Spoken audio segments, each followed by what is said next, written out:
नमस्कार दोस्तों, जय हिंद। स्वागत है आप सभी का हमारे प्लेटफॉर्म द टीचर्स PYQ पे।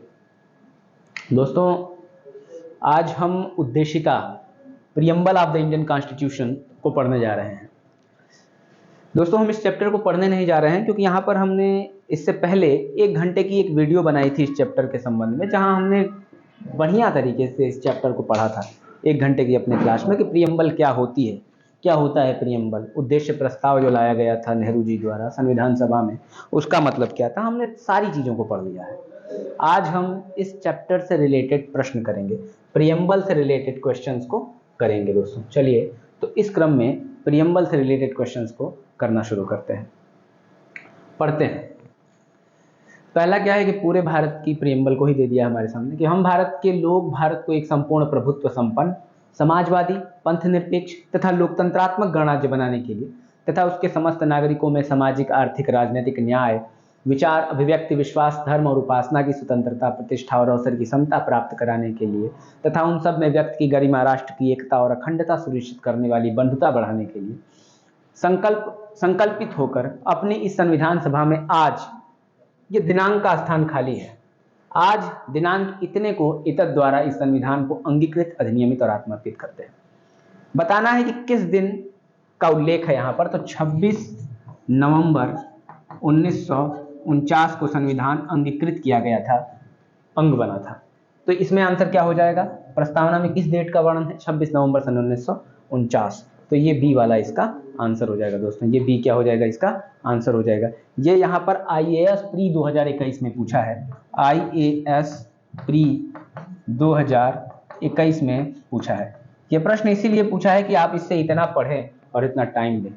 ध्यान दीजिए, जो यहाँ पर जब पूछा गया था तो यहाँ पर रिक्त स्थान दिया था। अगर आपने आर्टिकल पूरा ये पढ़ा है, ये प्रियम्बल पूरा पढ़ा है, तो आप इसको बहुत तेजी से कर ले गए होते। तो ये इसका बी वाला आंसर हो जाएगा, 26 नवंबर 1949 IAS 2021 का ये प्रश्न था। चलिए आइए अगले प्रश्न की तरफ बढ़ते हैं। प्रश्न संख्या 2, भारतीय गणतंत्र की 26 जनवरी 1950 को सही संवैधानिक वस्तु स्थिति क्या थी। 26 जनवरी 1950 को जब संविधान लागू हुआ तो हम इस लाइन को कैसे पढ़ते थे। देखिए, प्रस्तावना की लाइन है, संप्रभुत्व संपन्न, पंथ निरपेक्ष, लोकतंत्रात्मक गणराज्य। ये नहीं, क्योंकि धर्मनिरपेक्ष इस शब्द को 42वें संविधान संशोधन 1976 में लागू किया, जोड़ा गया। इस शब्द को भी 42वें संविधान संशोधन 1976 में और समाजवादी को भी जोड़ा गया, तो ये दोनों छट गए। लोकतंत्रात्मक गणराज्य, हम भारत के लोग भारत को एक संप्रभुत्व संपन्न लोकतंत्रात्मक गणराज्य, तो ये भी गलत हो जाएगा क्योंकि संप्रभुत्व संपन्न था। तो संप्रभुत्व संपन्न लोकतंत्रात्मक गणराज्य किस आर्टिकल में आएगा, संप्रभुत्व संपन्न लोकतंत्रात्मक गणराज्य, आर्टिकल सी। इसका सी क्या हो जाएगा, आंसर हो जाएगा। देखिए, ये भी IAS प्री 2021 में पूछा गया, पिछला प्रश्न भी पूछा गया था। प्रियम्बल से 2 क्वेश्चन IAS में एक ही साल, बाप रे। UPPCS मेंस 2009 में और लोअर सब के 2008 के प्री में और IAS के प्री 1997 में, यानी ये लोग भी अपने प्रश्नों को रिपीट करते हैं। तो देखिए, अगर आपने प्रस्तावना ठीक से पढ़ी है, मैंने उस क्लास में भी बताया, तो आप सारी दिक्कतों से मुक्त हो जाएंगे। बाकी इन प्रश्नों को याद करते रहिए, कोई मतलब नहीं है। प्रियम्बल रटिए, बढ़िया से रटिए, क्या समझिए। 26 जनवरी 1950 को वास्तविक वस्तु स्थिति क्या थी, लोकतंत्रात्मक गणराज्य की नहीं, संप्रभुत्व संपन्न लोकतंत्रात्मक गणराज्य की, संप्रभुत्व संपन्न लोकतंत्रात्मक गणराज्य, यही इसका आंसर हो जाएगा। क्यों, क्योंकि धर्मनिरपेक्ष, यहाँ पर पंथ निरपेक्ष नहीं था और समाजवादी पंथ निरपेक्ष नहीं था। सेम क्वेश्चन वही वाला है, 2 बार पूछ लिया। चलिए अगला प्रश्न, भारत के संविधान के निर्माताओं का मत निम्नलिखित में से किसमें प्रतिबिंबित होता है। भारत के संविधान निर्माताओं का मत निम्नलिखित में से किसमें प्रतिबिंबित होता है। संविधान निर्माताओं का मत किसमें प्रतिबिंबित होता है दोस्तों, ये प्रश्न करना है। उद्देशिका, उद्देशिका में क्या होता है, संविधान निर्माताओं का मत प्रतिबिंबित होता है। उद्देशिका, उद्देशिका, इसे हम भारतीय संविधान का क्या कहते हैं, दर्शन कहते हैं। याद रखिएगा दोस्तों, 13 दिसंबर 1946 को उद्देशिका प्रस्तुत की गई थी। उद्देशिका प्रस्तुत की गई थी 13 दिसंबर 1946 को। किसके द्वारा, जवाहरलाल नेहरू के द्वारा। हमने ये सब चीज़ें पढ़ ली हैं, जवाहरलाल नेहरू के द्वारा, जवाहरलाल नेहरू जी के द्वारा। लेकिन बाद में इसे जाकर 22 जनवरी को क्या हुआ, संविधान सभा में इसे उद्देशिका को क्या किया गया, स्वीकार किया गया। चलिए अब हम अगले प्रश्न की तरफ चलते हैं। अगला प्रश्न है, भारत के संविधान की प्रस्तावना में कितने प्रकार के न्याय, स्वतंत्रता और समानता एवं भ्रातृत्व का वर्णन है? याद करिए, मैंने कहा था वहां पर कि आप याद करिए।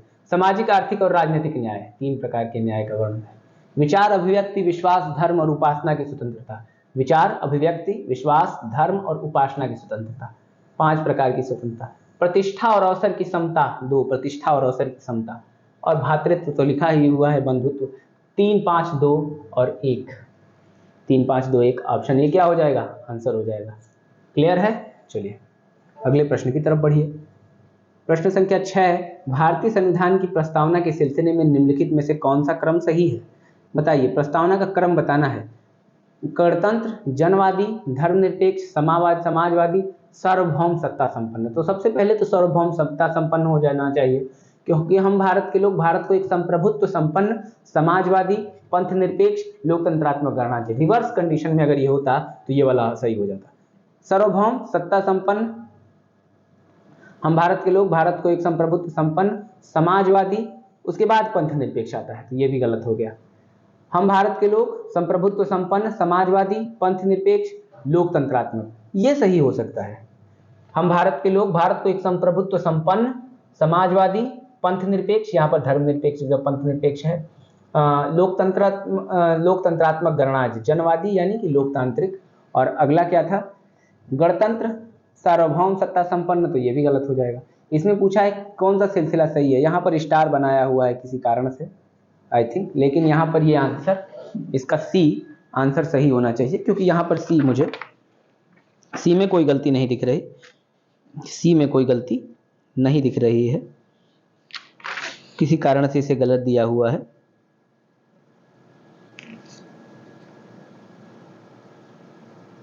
हाँ, इसको गलत देने का एक कारण है, यहाँ पर जनवादी लिखा हुआ है, जबकि भारत के संविधान में लोकतांत्रिक शब्द का प्रयोग है, इसीलिए इस ऑप्शन में स्टार बना दिया गया। जनवादी तो चीन में शब्द का प्रयोग किया गया था।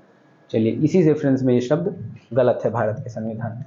अगला देखते हैं, भारतीय संविधान की प्रस्तावना में भारत को किस रूप में घोषित किया गया? प्रस्तावना में भारत को किस रूप में घोषित किया? याद रखिए, हम भारत के लोग भारत को एक संप्रभुत्व संपन्न, समाजवादी, पंथ निरपेक्ष, लोकतंत्रात्मक गणराज्य, तो सार्वभौम संपन्न, समाजवादी, पंथ निरपेक्ष, लोकतंत्रात्मक गणराज्य, तो यही ऑप्शन सी हो जाएगा, क्योंकि ये स्थिति तो सार्वभौम प्रजातांत्रिक गणराज्य वाली पहले की है। और 42वें संविधान संशोधन 1976 में 3 शब्द जोड़े गए थे, समाजवादी, हम सभी जानते हैं समाजवादी, धर्मनिरपेक्ष या फिर पंथ निरपेक्ष जिसे हम सेक्युलर कहते हैं, उसके बाद अखंडता, ये 3 शब्द जोड़े गए थे। तो ये वर्तमान की स्थिति क्या हो जाएगी? ये वाली सी वाली हो जाएगी। अगले प्रश्न की तरफ बढ़िए। अगला प्रश्न है, भारतीय संविधान की प्रस्तावना में किस रूप में घोषित किया गया है? प्रस्तावना में भारत को, तो प्रस्तावना में भारत को, वही वाला प्रश्न लग रहा है। अगले प्रश्न पर चलिए, प्रश्न संख्या 8, निम्न शब्दों पर विचार कीजिए। समाजवादी, लोकतंत्रात्मक जिसे प्रजातांत्रिक भी कहा जाता है, सार्वभौमिक और धर्मनिरपेक्ष। सही शब्दों को विचार अनुक्रम क्रम दीजिए। सबसे पहले शुरुआत कहाँ होती है? हम भारत के लोग भारत को एक संप्रभुत्व संपन्न, तो उसे सार्वभौमिक कहेंगे। संप्रभुत्व संपन्न समाजवादी, दूसरे पे समाजवादी हो जाएगा, सी ए। संप्रभुत्व संपन्न समाजवादी, पंथ निरपेक्ष यानी डी। लोकतंत्रात्मक गणराज्य यानी बी, CADB, तो CADB कहीं दिया हुआ है, हाँ ऑप्शन ए सही हो जाएगा। कौन सा सही होगा? ए सही हो जाएगा, दिया हुआ है। चलिए प्रस्तावना पढ़िए, सारे आंसर वहीं से निकल रहे हैं।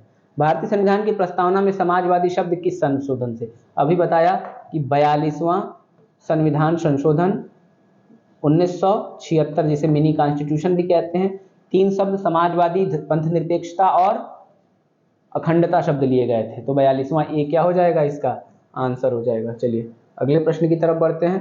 प्रश्न संख्या 10, निम्नलिखित में से कौन सा 42वें संविधान संशोधन के माध्यम से भारत के संविधान की प्रस्तावना में जोड़ा गया था?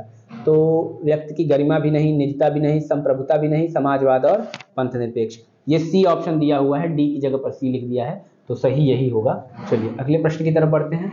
भारतीय संविधान की प्रस्तावना में धर्मनिरपेक्ष व समाजवादी शब्द जोड़े गए थे 42वां संविधान संशोधन 1976 में, जिसे मिनी कॉन्स्टिट्यूशन भी कहा जाता है। निम्नलिखित में से कौन सा भारत को धर्मनिरपेक्ष राज्य वर्णित करता है? कौन भारत को धर्मनिरपेक्ष राज्य वर्णित करता है? तो भारतीय संविधान की प्रस्तावना भारत को धर्मनिरपेक्ष राज्य वर्णित करती है। मौलिक अधिकार में कहीं ऐसा वर्णन नहीं है। मौलिक अधिकार में अनुच्छेद 25 से 28 धार्मिक स्वतंत्रता के अधिकार के विषय में कहा गया है, लेकिन वहां पर ऐसा कुछ नहीं है कि धर्मनिरपेक्ष वर्णित करता है। 9वीं अनुसूची किससे संबंधित है? 9वीं अनुसूची प्रथम संविधान संशोधन 1951 द्वारा जोड़ी गई, जिसमें यह कहा गया कि राज्य द्वारा कुछ ऐसे प्रावधान बनाए जाएंगे जिसको आप जुडिशियल रिव्यू द्वारा चैलेंज नहीं कर सकते। लेकिन बाद में IR कोएल्हो बनाम तमिलनाडु राज्य में कहा गया कि जुडिशियल रिव्यू की परिकल्पना से अब 9वीं अनुसूची परे नहीं होगी। अगला क्या है? राज्य के नीति निर्देशक तत्व, directive principle of the state policy, जो भारतीय संविधान के भाग 4 में अनुच्छेद कहां से कहां तक है? 36 से 51 तक। ये भी यहां पर भी धर्मनिरपेक्ष राज्य की बात नहीं कही है। ये किसके बारे में है? भाग 4 सामाजिक और आर्थिक लोकतंत्र के बारे में है। सामाजिक और आर्थिक लोकतंत्र, सोशियो इकोनॉमिक डेमोक्रेसी। अगला क्वेश्चन, निम्नलिखित शब्दों में से कौन सा शब्द सन 1975 में संविधान की प्रस्तावना में सम्मिलित नहीं था? 75 में नहीं था, यानी 76 में संशोधन के द्वारा आया होगा। बंधुत्व, समानता, संप्रभु, अखंडता। अखंडता नहीं था, बंधुत्व था। बंधुत्व कहां से लिया गया अगर कोई आपसे पूछेगा तो? बंधुत्व फ्रांस की क्रांति से 3 शब्द लिए। कौन कौन से शब्द लिए? समानता, स्वतंत्रता, लिबर्टी, इक्वालिटी एंड फ्रेटर्निटी। ये 3 शब्द, फ्रेटर्निटी यानी बंधुत्व, भाईचारा, फ्रांस की क्रांति से। समानता, स्वतंत्रता और बंधुत्व। संप्रभुता क्या है? कोई राज्य जब तक संप्रभु नहीं है तब तक वो राज्य नहीं हो सकता। यहाँ पर आंसर डी हो जाएगा, अखंडता। अगले प्रश्न की तरफ बढ़िए। वहां की व्याख्या में मैंने आप लोगों को डिटेल बताया था, इसलिए यहाँ पर कोई जरूरत नहीं। निम्नलिखित शब्दों में से कौन से शब्द 42वें संविधान संशोधन द्वारा प्रस्तावना में जोड़े गए? समाजवाद, पंथनिरपेक्ष और ये 1 और 3 जोड़े गए। तो ऑप्शन क्या हो जाएगा? 1 और 3। अखंडता होता तो वो भी आंसर हो जाता। अगले प्रश्न पर आइए। वहां पर मैंने डिटेल पढ़ाया है, इसलिए आपका बहुत ज्यादा समय नहीं बर्बाद कर रहा हूं। संविधान की उद्देशिका के संबंध में निम्नलिखित कथनों पर विचार करिए और दिए गए कूट की सहायता से बताइए कि इनमें से कौन सही है। उद्देशिका के आधार पर विचार करना है और कूट के आधार पर बताना है कि कौन सा सही है। ऑब्जेक्टिव रिजोल्यूशन के बारे में बात कर रहा है कि पंडित नेहरू द्वारा प्रस्तुत ऑब्जेक्टिव रिजोल्यूशन यानी ऑब्जेक्टिव प्रस्ताव अंततोगत्वा उद्देशिका बना, सही है। 13 दिसंबर सन 1946 को संविधान सभा में 5वें दिन इन्होंने ऑब्जेक्टिव रिजोल्यूशन रखा था, जिसे 22 जनवरी सन 1947 को स्वीकार किया गया और यही आगे चलकर प्रस्तावना बना। इसकी प्रकृति न्याय योग्य नहीं है, बिल्कुल सही है। प्रस्तावना की प्रकृति न्याय योग्य नहीं है, बिल्कुल सही है। पूछा क्या है आपसे, कौन से सही हैं? तो दोनों सही हैं। इसका संशोधन नहीं किया जा सकता, गलत। अगर नहीं किया जाता होता तो 42वां संविधान संशोधन 1976 हम करते क्यों? संविधान के विशिष्ट प्रावधानों को यह रद्द नहीं कर सकता। संविधान के विशिष्ट प्रावधानों को यह रद्द नहीं कर सकता। संविधान के विशिष्ट प्रावधानों को यह रद्द नहीं कर सकता, ओवरराइड नहीं कर सकता। रुकिए दोस्तों, यहाँ पर थोड़ा सा ऑप्शन के रिलेटेड कंफ्यूजन हो रहा है कि कहीं, हाँ दोस्तों, जैसा कि मैं कह रहा था, यहाँ पर ऑप्शन 1, 2, 4 होगा आंसर में। देखिए है भी, मैं फिर कंफ्यूज हो गया था। ये हमारे टाइपराइटर की गलती है, उन्होंने इसे बी में डाल दिया है, तो बी ये वाला ही है। 1, 2 और 4 मैं कंफ्यूज हो गया कि ये ऑप्शन तो लग नहीं रहा, यहाँ बी लिखा हुआ, तो ये गलत है। तो 1, 2 और 4 जी निश्चित तौर पर ये गलत है, ये सही है। संविधान के विशिष्ट प्रावधानों को यह रद्द नहीं कर सकता। हाँ, संविधान के विशिष्ट प्रावधानों को प्रस्तावना ओवरराइड नहीं कर सकती दोस्तों, ये भी सही है। चलिए अगले प्रश्न की तरफ बढ़ते हैं। प्रश्न है, संविधान की प्रस्तावना का विधिक स्वरूप क्या है? संविधान की प्रस्तावना यह लागू किया जा सकता है, यह लागू नहीं किया जा सकता है, विशेष परिस्थितियों में लागू किया जा सकता है, उपरोक्त में से कोई नहीं। तो संविधान की विशेष प्रस्तावना को दोस्तों लागू नहीं किया जा सकता है, इसे लागू नहीं किया जा सकता है। क्यों नहीं लागू किया जा सकता है? अभी आपने पिछले प्रश्न में क्या पढ़ा कि ये न्यायालय के समक्ष क्या है, इसकी प्रवृत्ति न्याय योग्य नहीं है। तो आप क्या लिखेंगे यहाँ पर? यह लागू नहीं किया जा सकता है, ये इसका आंसर हो जाएगा। कोई कंफ्यूजन नहीं। चलिए आगे बढ़ते हैं। प्रस्तावना के संबंध में वहां देखिए, मैंने वहां पर हर चीज बताई है, बेरोजगारी यूनियन का मुद्दा सब कुछ बताया है। 1 घंटे की वीडियो है प्रस्तावना की। आप APS का दे रहे हैं, RO का दे रहे हैं, तो फिर तैयारी तो अच्छी से करनी होगी। भारतीय संविधान की उद्देशिका में संशोधन किया गया था। उद्देशिका में संशोधन कब किया गया था बताइए? उद्देशिका में संशोधन 42वें संविधान संशोधन 1976 द्वारा किया गया था। कोई कंफ्यूजन नहीं होनी चाहिए। समाजवाद, अखंडता और एक चीज पंथनिरपेक्ष जोड़ा गया। भारत के संविधान के आमुख का लक्ष्य, आमुख यानी कि प्रस्तावना को आमुख कह रहा है यहाँ पर, आमुख यानी कि पहला पृष्ठ, आमुख प्रस्तावना प्रियम्बल उसके सभी नागरिकों के लिए सुनिश्चित करता है क्या? सामाजिक, आर्थिक, राजनीतिक न्याय। सामाजिक, आर्थिक और राजनीतिक भी जुड़ना चाहिए यहाँ पर, आई थिंक इस हिसाब से गलत हो सकता है। लेकिन सही भी है। सामाजिक आर्थिक न्याय तो है लेकिन राजनीतिक न्याय भी है। विचार तथा अभिव्यक्ति की स्वतंत्रता, विचार, अभिव्यक्ति, विश्वास, धर्म और उपासना की स्वतंत्रता, यहाँ भी 3 चीज छोड़ दिया। अवसर की समानता, प्रतिष्ठा और अवसर की समता लिखा हुआ है। व्यक्ति की प्रतिष्ठा ये नहीं है, उसमें 1 2 3 होना चाहिए। सभी चारों, प्रतिष्ठा और अवसर की समता है यहाँ पर। व्यक्ति की प्रतिष्ठा और अवसर की समता है दोस्तों, सभी चारों होगा। व्यक्ति की प्रतिष्ठा भी होगा और अवसर की समानता भी होगा। तो दोस्तों ये सभी चारों यहाँ पर सही हो जाएंगे। अवसर की समानता भी होगा है, प्रतिष्ठा और अवसर की समता, तो प्रतिष्ठा, व्यक्ति की प्रतिष्ठा की भी बात की जा रही है वहाँ। चलिए तो चारों आंसर हो जाएगा। ये पूछा गया था आपसे, कहाँ पर, यहाँ पर वर्णन नहीं है। चलिए अगले प्रश्न की तरफ बढ़ते हैं। प्रश्न संख्या, नीचे दिए गए कथनों में से कथन एक को कथन और आर को कारण कहा गया। बताना है कि क्या आर कथन एक की व्याख्या करता है। कारण बताइए। भारत एक संपूर्ण प्रभुत्व संपन्न समाजवादी धर्मनिरपेक्ष लोकतंत्रात्मक गणराज्य है। बिल्कुल है। 42वें संविधान संशोधन 1976 द्वारा संपूर्ण प्रभुत्व संपन्न लोकतंत्रात्मक गणराज्य के स्थान पर प्रतिस्थापित किया गया है। संपूर्ण प्रभुत्व संपन्न लोकतंत्रात्मक गणराज्य के स्थान पर समाजवादी लोकतंत्रात्मक गणराज्य है। इसे 42वें संविधान संशोधन 1976 द्वारा संपूर्ण प्रभुत्व संपन्न के स्थान पर प्रतिस्थापित किया। जी हाँ दोस्तों, ए तथा आर दोनों सही है और आर ए की सही व्याख्या भी करता है। ए और आर दोनों सही है, आर ए की सही व्याख्या भी करता है। आर ए की सही व्याख्या भी करता है। तो इसे 42वें संविधान संशोधन में जोड़कर ये चीजें जोड़ी गई थी, तब जाकर ये पूरा टर्म बढ़ा। ठीक है, अगले प्रश्न पर चलते हैं। प्रश्न संख्या 20, भारत में लौकिक सार्वभौमिकता क्या है। लौकिक सार्वभौमिकता, लौकिक यानी क्या है, जनता, लोक की संप्रभुता। हम भारत के लोगों की संप्रभुता है, जिसे हम पॉपुलर डेमोक्रेसी कहते हैं। क्या कहते हैं, लोकप्रिय संप्रभुता। जैसा कि एक विद्वान है थॉमस हिल ग्रीन, वो कहता है कि will not force is the basis of state. राज्य की अवधारणा बल पर आधारित नहीं है, इच्छा पर आधारित है। किसकी इच्छा, लोगों की इच्छा, लोक इच्छा। और इसी को रूसो, जीन जैक्स रूसो भी इसका वर्णन करते हैं और कहते हैं कि ये जितनी भी सोसाइटी, जितना भी है, एक संबंध है, एक सोशल कॉन्ट्रैक्ट की बात करते हैं और कहते हैं कि सबसे बड़ी अगर कोई चीज है तो लोकप्रिय संप्रभुता। यानी ये क्या है, प्रजातांत्रिक भारत के शब्दों में, जनता के जनतांत्रिक शब्दों में, जनता के लोकतांत्रिक शब्दों में कहा गया है क्या, हम भारत के लोग शब्दों से। यही से तो शुरुआत होती है, हम भारत के लोग, यानी we the people of India. यानी यही लौकिक संप्रभुता है, यानी पॉपुलर सोवरेंटी है। चलिए अगले प्रश्न पर लौटते हैं। सभी व्यक्ति पूर्णता और समान रूप से मानव हैं, यह सिद्धांत जाना जाता है। क्या कहलाता है यह सिद्धांत, सार्वभौमिकतावाद नहीं, समष्टिवाद नहीं, समाजवाद नहीं, अंतःक्रियावाद, यह सार्वभौमिकतावाद है। क्या है, सार्वभौमिकता, यूनिवर्सलिज्म, यानी सभी व्यक्ति समान रूप से मानव हैं, उनमें भेदभाव नहीं होना चाहिए। समष्टिवाद, समाजवाद और अंतःक्रियावाद ये आंसर में नहीं होगा। चलिए अगले प्रश्न की तरफ बढ़ते हैं। निम्नलिखित में से कौन सा शब्द भारतीय संविधान की प्रस्तावना, ये पूरा क्वेश्चन थोड़ा सा डिलीट हो गया है, कौन सा शब्द भारतीय संविधान की प्रस्तावना में नहीं है। संप्रभुता है, लोकतंत्रात्मक व्यवस्था भी है, पंथ निरपेक्ष भी है, संघीय शब्द का कहीं उल्लेख नहीं किया गया है। आप पूरे संविधान को पढ़ लीजिए, संघीय शब्द का कहीं प्रयोग नहीं किया गया है। आर्टिकल 1 में भी संघ के जगह पर यूनियन ऑफ स्टेट शब्द का प्रयोग किया गया है, राज्यों का संघ शब्द का प्रयोग किया गया है। अगला क्वेश्चन, भारतीय संविधान की प्रस्तावना में निम्नलिखित में से किस स्वतंत्रता का वर्णन नहीं है। विचार, अभिव्यक्ति, विश्वास, आर्थिक स्वतंत्रता का वर्णन नहीं है। विचार, अभिव्यक्ति, विश्वास, धर्म और उपासना की स्वतंत्रता, आर्थिक स्वतंत्रता का वर्णन नहीं किया गया है। आर्थिक स्वतंत्रता आमतौर पर डीपीएसपी में आप जाएंगे तो वहां पर मिलेगी। निम्नलिखित में से कौन भारतीय संविधान की प्रस्तावना में उल्लिखित नहीं है। सामाजिक न्याय बिल्कुल है, आर्थिक न्याय और राजनीतिक न्याय तीनों है। सामाजिक, आर्थिक और राजनीतिक न्याय, धार्मिक न्याय का कहां वर्णन है, कहीं भी नहीं है। चलिए अगले प्रश्न की तरफ बढ़ते हैं। भारतीय संविधान का कौन सा भाग संविधान की आत्मा कहलाता है। संविधान की आत्मा हम उद्देशिका को कहते हैं, लेकिन किसके अनुसार, जैसे भार्गव साहब इसे संविधान की अगर आत्मा कहते हैं, लेकिन वहीं पर अगर हम जाएंगे डॉक्टर भीमराव अंबेडकर को, तो भीमराव अंबेडकर मौलिक अधिकार अनुच्छेद 32 को संविधान की आत्मा कह देते हैं। Soul of the Indian constitution किसे कहते हैं,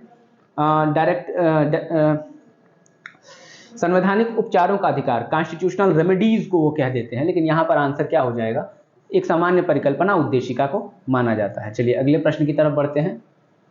निम्नलिखित में से किसने प्रस्तावना को हमारे गणतांत्रिक समाज, प्रजातांत्रिक गणतंत्र की जन्म कुंडली कहा, हॉरोस्कोप कहा। ये के एम मुंशी होंगे, कन्हैयालाल माणक लाल मुंशी होने चाहिए थे यहाँ पर। गांधी जी नहीं होने चाहिए थे, ये फिर एक गलती होनी चाहिए। हाँ, ये डी आंसर सही है, सॉरी, ये बिहार का छत्तीसगढ़ का क्वेश्चन है। के एम मुंशी ने क्या कहा? के एम मुंशी ने कहा कि प्रस्तावना हमारे संप्रभु प्रजातांत्रिक गणतंत्र की जन्म कुंडली है। जन्म कुंडली है, देख के बता सकते हैं कि आगे क्या होगा। अगर सब कुछ लागू कर रहे हो तो सब सही होगा। तो ये किसने कहा है? कन्हैयालाल माणिकलाल मुंशी ने कहा है। भारत के संविधान सभा की संविधान सभा की जो प्रारूप समिति थी उसके एकमात्र कांग्रेसी सदस्य कन्हैयालाल मुंशी। संविधान का एक पवित्र दस्तावेज किसने कहा है? डॉक्टर भीमराव अंबेडकर ने कहा है कि प्रस्तावना को एक संविधान का पवित्र दस्तावेज के रूप में वर्णित किया है। किसने? भीमराव अंबेडकर को प्रस्तावना को संविधान का पवित्र दस्तावेज कहते हैं। पवित्र दस्तावेज याद रखिएगा। किस वाद के फैसले में सर्वोच्च न्यायालय ने सर्वप्रथम घोषित किया कि उद्देशिका संविधान का हिस्सा नहीं है? बेरूबारी यूनियन वर्सेस मामला था 1960 का।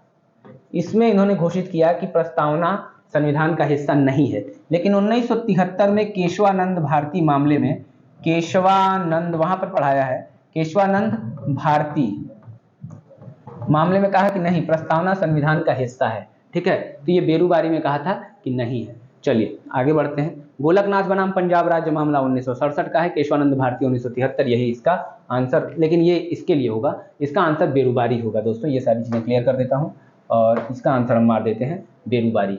बेरूबारी में कहा था कि प्रस्तावना संविधान का हिस्सा नहीं है। बेरूबारी एक ऐसा क्षेत्र था जिसे बांग्लादेश को दे दिया गया, उस समय के पूर्वी पाकिस्तान को। तो इसी से रिलेटेड मामला था, वहां बताया है, वहां जाकर देखिए। निम्नलिखित में से किस वाद में उच्चतम न्यायालय ने धारणा प्रस्तुत की कि उद्देशिका संविधान का भाग है?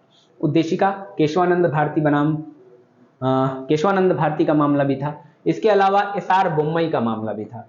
केशवानंद भारती मामला, एसआर बोम्मई का मामला, एलआईसी बनाम यूनियन ऑफ इंडिया का मामला, इन सारे मामलों में ये आंसर हो जाएगा। तो एसआर बोम्मई बनाम यूनियन ऑफ इंडिया का मामला भी ये प्रस्तावना के संबंध में है। चलिए, सबसे पहले केशवानंद भारती था। निम्नलिखित विवादों में से किसमें सर्वोच्च न्यायालय ने प्रस्तावना को भारतीय संविधान की मौलिक संरचना का भाग स्वीकार किया है? किसमें? तो इसका आंसर हो जाएगा केशवानंद भारती में प्रस्तावना को भारतीय संविधान का भाग स्वीकार किया है। इसके अलावा एसआर बोम्मई में भी आगे जाकर एलआईसी के मामले में भी स्वीकार किया था। बेरूबारी बाद में तो कहा था कि नहीं है। एके गोपालन का मामला किससे संबंधित था? भारतीय संविधान के अनुच्छेद 21 से संबंधित था, जहां प्राण और दैहिक स्वतंत्रता की सूक्ष्म व्याख्या की गई थी। भारतीय संविधान की प्रस्तावना में जिन आदर्शों एवं उद्देश्यों की रूपरेखा दी गई है उनकी व्याख्या, आवाज थोड़ी तेज है मेरी, स्पीड लग रहा है थी। चलिए, भारतीय संविधान की प्रस्तावना में जिन आदर्शों और उद्देश्यों की रूपरेखा दी गई है, जिन आदर्शों और उद्देश्यों की रूपरेखा दी गई है उनकी व्याख्या की गई है। मूल अधिकारों के अध्याय में, मूल अधिकारों, राज्य के नीति निर्देशक तत्व और मौलिक कर्तव्यों में जिन आदर्शों और उद्देश्यों की व्याख्या दी गई है संविधान में, वो तीनों जगहों पर है। अधिकारों में भी है, नीति निर्देशक तत्वों में भी है और मौलिक कर्तव्यों में भी है। चलिए अगला प्रश्न, निम्नलिखित में से कौन भारतीय संविधान के उद्देश्यों को प्रतिबिंबित करता है? तो उद्देश्यों को तो संविधान की प्रस्तावना ही, वहां पर सारे उद्देश्य लिखे हुए हैं, हमें क्या बनाना है, सामाजिक, आर्थिक, राजनीतिक न्याय लाना है, क्या करना है, सारे उद्देश्यों का वर्णन तो यहीं पर है। कौन सा न्याय प्रदान करती है प्रस्तावना? सामाजिक, आर्थिक और राजनीतिक न्याय। सामाजिक, आर्थिक और राजनीतिक न्याय, यह आरओ 2021 का क्वेश्चन है। सामाजिक, आर्थिक और राजनीतिक न्याय, आरओ 2021 का क्वेश्चन है। देखिए प्रस्तावना से प्रश्न आया यहाँ पर, सामाजिक, आर्थिक और राजनीतिक न्याय। चलिए अगले प्रश्न की तरफ बढ़ते हैं। प्रश्न संख्या 43, भारत के संविधान के उद्देश्यों में से एक के रूप में आर्थिक न्याय किसमें उपबंध किया गया है? सामाजिक, आर्थिक और राजनीतिक न्याय तो प्रस्तावना में होगा। उद्देशिका और मूल अधिकार, देखिए उद्देशिका और मूल अधिकार, उद्देशिका और राज्य के नीति निर्देशक तत्व। देखिए जो मौलिक अधिकार है वो आर्थिक न्याय की बात, वो लोकतांत्रिक, राजनीतिक लोकतंत्र की बात करता है, और डीपीएसपी जिसे हम नीति निर्देशक तत्व कहते हैं वो आर्थिक लोकतंत्र की बात करता है। तो यहाँ पर आर्थिक उत्तर उद्देशिका और राज्य के नीति निर्देशक तत्व दोनों हो जाएंगे। किसके लिए? आर्थिक न्याय के लिए दोनों हो जाएंगे, याद रखिएगा। अगला प्रश्न, भारत के संविधान की उद्देशिका के बारे में बताइए। संविधान का भाग है किंतु कोई विधिक प्रभाव नहीं है। संविधान का भाव तो है किंतु कोई विधिक प्रभाव नहीं है। संविधान का भाग नहीं है और कोई विधिक प्रभाव नहीं रखती। संविधान का भाग नहीं है और कोई विधिक प्रभाव नहीं रखती। संविधान का भाग है जैसा कि विधिक प्रभाव रखती है, जैसा कि उसका कोई अन्य भाग। संविधान का भाग है किंतु उनके अन्य भागों से स्वतंत्र होकर उसका कोई विधिक प्रभाव नहीं है, ये व्याख्या है। उद्देशिका संविधान का भाग है, केशवानंद भारती बाद में कहा गया, उसके अन्य भागों से स्वतंत्र होकर उसका कोई विधिक प्रभाव नहीं। विधिक प्रभाव है लेकिन अन्य भागों से जोड़कर पढ़ा जाएगा। अन्य भागों से स्वतंत्र होकर उसका कोई विधिक प्रभाव नहीं है, याद रखिएगा, क्योंकि न्यायालय नहीं जा सकते डायरेक्ट। संविधान में दिया गया आमुख यानी कि प्रस्तावना को कह रहा है, न्यायालय में लागू नहीं होता, सही है। महत्वपूर्ण और उसकी उपयोगिता है, ये भी बिल्कुल सही है। शासन करने के उद्देश्यों को उल्लेखित करता है, बिल्कुल सही है। संविधान के कानूनी अर्थ निर्णय में सहायता करता है, बिल्कुल सही है। ये चारों सही आंसर होना चाहिए, और किसी भी एक ऑप्शन में चारों सही नहीं दिया गया है, चारों सही नहीं दिया गया है। ठीक है दोस्तों, केशवानंद भारती बनाम केरल राज्य 1973 में सर्वोच्च न्यायालय की बृहद संविधान पीठ ने यह निर्णय दिया कि उद्देशिका संविधान का भाग है।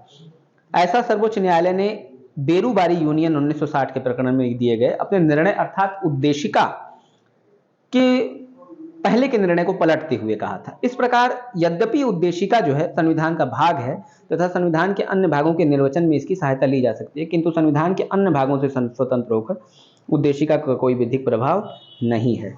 ठीक है, तो आमतौर पर इसमें चारों होने चाहिए थे, लेकिन आंसर में कहीं दिया नहीं है। शासन करने के उद्देश्यों को उल्लेखित करता है।